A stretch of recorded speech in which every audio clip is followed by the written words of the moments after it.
सुंदर अशी गाड्या सुटल्या आणि लढा चालली सेमी फायनल या मैदानाचा 3 सुटला आणि 3 मध्ये 9 गाड्यांचा हा रणा संग्राम आहे.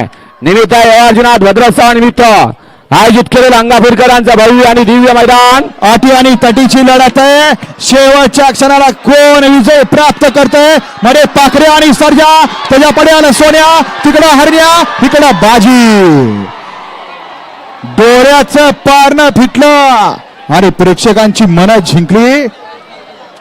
शेवटच्या क्षणाला विजय प्राप्त. खरोखर समस्त बैलगाडी शौकीनांचं नशीब आहे. अशा लढती पाहायला मिळतात आणि अशाच लढती खरोखर झाल्या पाहिजेत. सेमीफायनल 3चा निकाल. सेमीफायनल 3चा निकाल. तास क्रमांक 4 मधून पडली गाडी कुमारी स्वरा सुखदेव खांडेकर झरे. या गाडीच्या प्रथम क्रमांकाला विजेत्या बैलगाडी मालकाचं चालकाचं हार्दिक हार्दिक अभिनंदन. सुंदर अशी गाडी पळाली.